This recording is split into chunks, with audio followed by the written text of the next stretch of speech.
Mr. President, is Vice President Vance hosting a gathering this evening to talk about how to respond to the Epstein situation?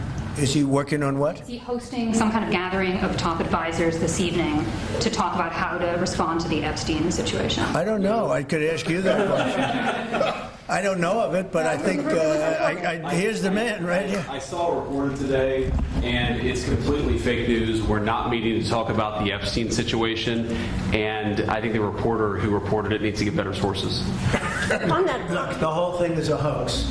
It's put out by the Democrats because we've had the most successful 6 months in the history of our country. And that's just a way of trying to divert attention to something that's total bullshit. Okay? I'm curious, what exactly is it that's, quote, total bullshit? Is it the prospect of a meeting to discuss strategy, which has been widely reported and which has now certainly been canceled now that the media found out about it? And so J.D. Vance is just whining that it's fake news? Or is it the Epstein files themselves, which Donald Trump has taken to calling a hoax, which I find pretty interesting considering it was Trump himself who fanned the flames back when it was politically convenient on the campaign trail? Bill Clinton.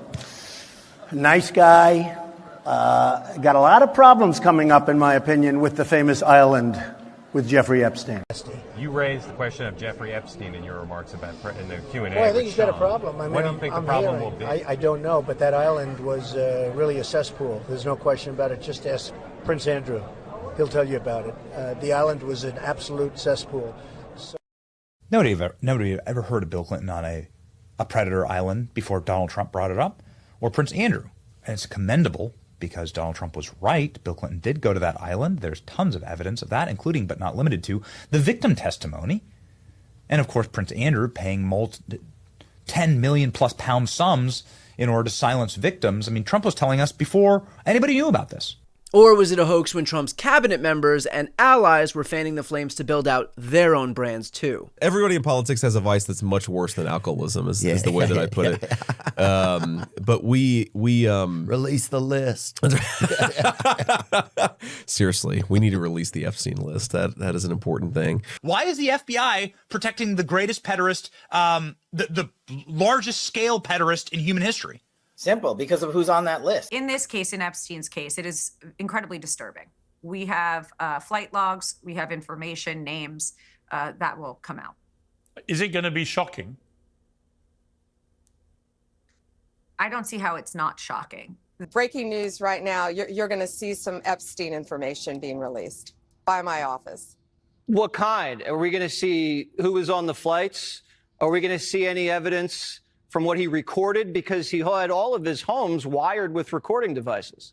Yeah, what you're going to see, hopefully tomorrow, is a lot of flight logs, a lot of names, a lot of information. But it's pretty sick what that man did. The Ghislaine Maxwell Black Book. What names are in there, man? How is it that my father can be convicted of 34 crimes, but no one on Epstein's list has even been brought to light? I'm trying to figure out how that's possible, right, folks? It's almost like they're trying to protect those pedophiles for some reason. I can't imagine why. So it wasn't bullshit when Trump and Vance and Bongino and Patel and Haba and Bondi and Don Jr. needed something to peddle to the rubes in their base. They were all over the Epstein scandal then, but now that they're in power, now that the Epstein list is, quote, on Pam Bondi's desk, suddenly their hands are tied? Or is it that the file doesn't exist? Or is it that it does exist, but it was a forgery by Obama and Biden and Comey and Clapper? Or is it that we shouldn't even think about the Epstein list because Hillary's emails are a much bigger scandal? Or maybe we should just completely ignore all of that and arrest Barack Obama and Beyonce and Oprah? Or maybe announce that we're building a nuclear reactor on the moon? And if you think I'm lying about any of those things, I'm not. Including Trump sending former reality TV star and current transportation secretary Sean Duffy to start the process of building a nuclear reactor on the moon. The guy can't manage to keep planes in the sky right here on Earth, but sure, can't think of a better person to dive headfirst into interplanetary energy. What could possibly go wrong? But distractions aside, what Trump is trying to do here is beyond clear. He is throwing literally every distraction he can think of at everyone because he is just that desperate not to discuss the objective fact that he himself is very much implicated in the Epstein files. And that's not conjecture. Pam Bondi literally informed him months ago that his name was in there. That is why he's not releasing the files. That is why Donald Trump sent Todd Blanche, his deputy attorney general, to a prison in Florida to meet with Ghislaine Maxwell, the only person alive who could incriminate Donald Trump with the information that she has. That is why Maxwell was moved from a high security prison in Florida to a minimum security prison in Texas, as a little thank you gift in exchange for her obvious cooperation. Trump promised his supporters transparency on Epstein and the files. The guy is quite literally working hand in hand with Epstein's sex trafficking accomplice. He's not offering accountability or transparency. He is entrenching the very system he swore to expose. The reality is that if you voted for Donald Trump, he is not looking out for you. He just used you. He knew how to push your buttons, get you all riled up, point at the Democrats, and make a bunch of accusations, knowing the whole time that he was just projecting. The whole time he knew exactly what he was doing. The whole time he understood that he was playing you all for fools. The whole time he knew he had zero intention of ever releasing the files. But he didn't care, because it wasn't about getting to the truth for his base. It was about saying whatever he needed to say to get what he wanted from you, which is to say, your votes. And now that he's got what he needed, there is zero incentive to ever follow through on his end of the bargain. Hell, there is negative incentive to follow through, because he would literally be incriminating himself. He manipulated the people who trusted him most, only to turn around and screw them over in the most egregious way. All of which reminds me of a poem that I think I've heard a few times. I saved you, cried the woman, and you've bitten me, but why? You know your bite is poisonous, and now I'm going to die.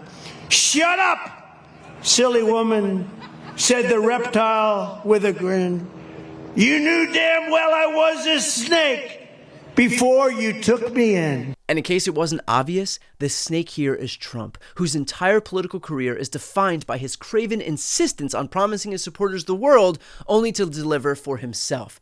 But this is who Trump is. He runs an entire campaign filled with fake populist promises, promised an infrastructure law that never materialized, a healthcare plan that was cheaper and more comprehensive that never materialized, a middle-class tax cut that never materialized, a jobs boom that never materialized, a manufacturing renaissance that never materialized. In his term, this time, he did the same exact thing, promising reduced costs and cheaper groceries and lower rent, and justice when it comes to Epstein's victims, and accountability for his criminal associates, but he's not delivering on any of those things. The only thing he's actually done in both terms is give a tax cut to himself. I don't know how to make this any clearer. He does not give a shit about you. He never did. He just says things that people want to hear, but he never delivers. His entire presidency is a graveyard of broken promises. He didn't end the Russia-Ukraine war. He didn't lower prices on day one. He didn't bring down inflation. He didn't release the Epstein files. He didn't usher in a manufacturing renaissance. And guess what? He won't, because those are just things he said to get your votes. And now that he got them, he doesn't need you anymore. Now it's about him. Now it's about his legacy. Now it's about his tax cut. Now it's about his bottom lines. Now it's about his headlines. Tell me, if you're a true populist, if you really care about delivering for working class people and dismantling the elite deep state, is this the announcement that you actually want coming out of your White House? We are proud to announce that the construction of the new White House ballroom will begin. For 150 years, presidents, administrations, and White House staff have longed for a large event space on the White House complex that can hold substantially more guests than currently allowed. President Trump has expressed his commitment to solving this problem on behalf of future administrations and the American people. The White House is one of the most beautiful and historic buildings in the world.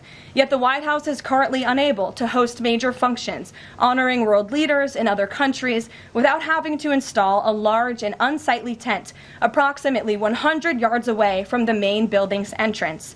The White House State Ballroom will be a much-needed and exquisite addition of approximately 90,000 total square feet of innately designed and carefully crafted space with a seated capacity of 650 people, which is a significant increase from the 200-person seated capacity in the East Room of the White House. Or how about this? The only question is, will I gold leaf the corners? You could maybe tell me my cabinet could take a vote.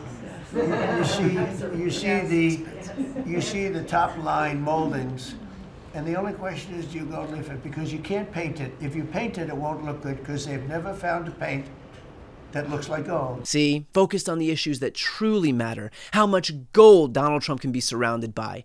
That's what he cares about, himself and his opulent home, fawning news coverage and wielding the DOJ as his own personal weapon to hide the truth about his long-standing friendship with one of the world's most notorious pedophiles.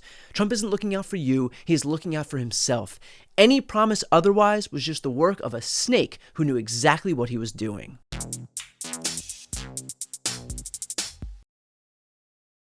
Before you go, if you enjoyed this content and you want to see more and support independent media, please subscribe to this channel. The subscribe button will be right here on the screen. But second, the reality is that we are now in a political environment where this administration can lean on any of the social media platforms to suppress certain voices if they don't like critical coverage.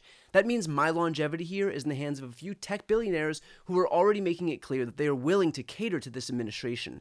To that end, signing up for my newsletter is a way for me to reach you directly if that ever becomes necessary. I'll put the link right here on the screen as well, so please sign up. It's free, but there's also an option to do a paid subscription if you'd like to support me and my team. I really appreciate it. Thanks so much for watching.